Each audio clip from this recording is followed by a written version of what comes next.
fellow booktubers, my name is Lauren, you're watching Dreams Books Courage, and today I'm doing my November TBR.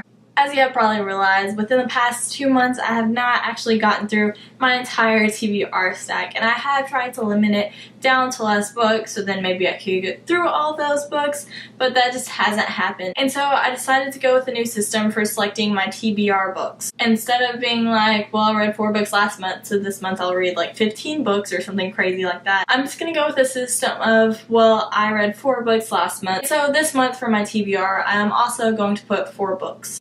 That way it meets the goal of the last month without like adding on any pressure or anything, because obviously within the past 2 months I have been very busy and I'm not planning on being nearly as busy as I have been these past 2 months, but still I'm only going to be talking about 4 books for my TBR and also an audiobook, but we'll get more into that later. And so the first book that I'm kind of planning on reading more throughout the month of November is The Adventures of Huckleberry Finn by Mark Twain. And I'm actually reading this for my English class, which is why it'll be more over the span of a few weeks instead of just a few days. I'm really looking forward to this read. I know most of you have either read this book or you've read snippets of this book or snippets of The Adventures of Tom Sawyer, so you know Mark Twain's writing style and you know how much satire he laces throughout the stories. And this is an episodic novel, which means that it will go through different episodes where it's talking about a completely different story. Although all of them have to do directly with Huckleberry Finn, they're just different stories of his life. So I'm quite excited for this read just because I feel like Mark Twain's humor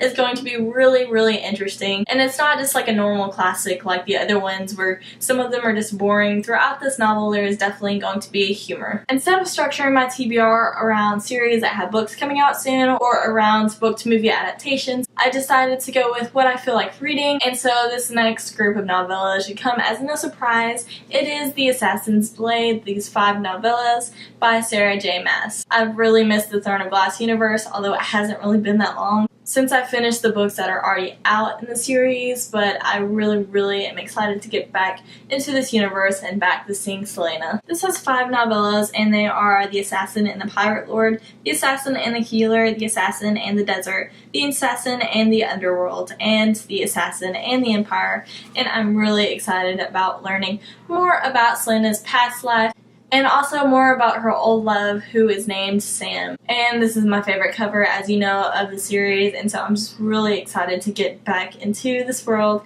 and I'm just very happy about it.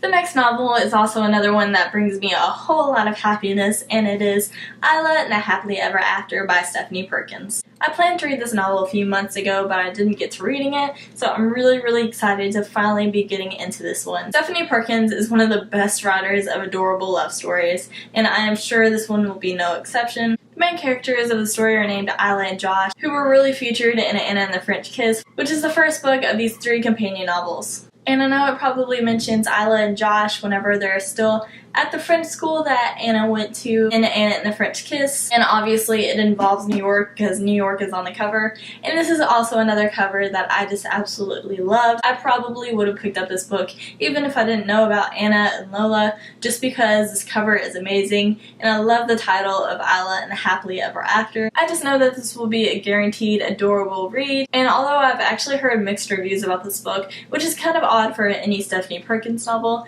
I'm still really excited to finally get into this one. And the 4th and final novel I am planning on reading and finishing this month is The Lost Hero by Rick Riordan. This is the first book in the Heroes of Olympus series, and although I've planned on reading the series for the past few months, I'm at least finally going to be reading the first novel. If I get through this first novel this month, then I will probably be going on to the rest of the series, but for now I'm just planning on finishing this novel. I absolutely love Rick Riordan's stories. I read the entire Percy Jackson and the Olympian series, and I've heard this series is even better, and this is more of a companion series to those books. Although Percy, Annabeth, and Grover are not featured in the first book, they are definitely featured in the second book. I know the 5th and final book of the series came out very recently, so I'm really excited to getting into this one. Where Percy Jackson and the Olympians dealt more with Greek gods, I think this one deals more with Roman gods and Roman mythology, and I'm really excited to get to that as well. Rick Riordan always manages to teach you something throughout his books, especially about mythology and gods, and it's just really interesting,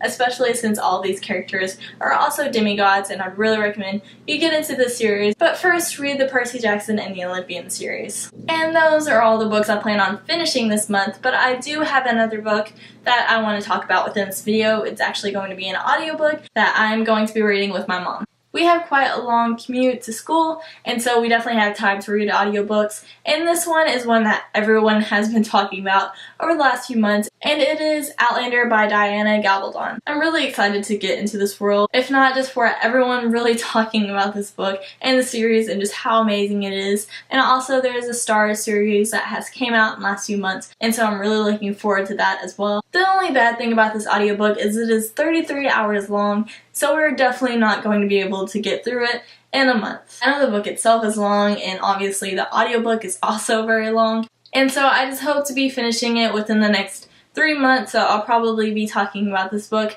within my next 3 TBRs, along with watching the TV series whenever we get to the stopping points within the novel. I don't know very much about this book, except that the main protagonist ends up time traveling to Scotland in a way older time period, and she kind of falls in love with this other guy, although she's married, and so it's just a very weird situation because technically her husband hasn't been born yet, but she's kind of in love with this other guy, and so it's just very confusing, but I'm really looking forward to reading this series. Thank you guys for watching this video. I would love to know down below what you are reading in the month of November, and I'll see you guys next time. I'm gonna go get back to reading.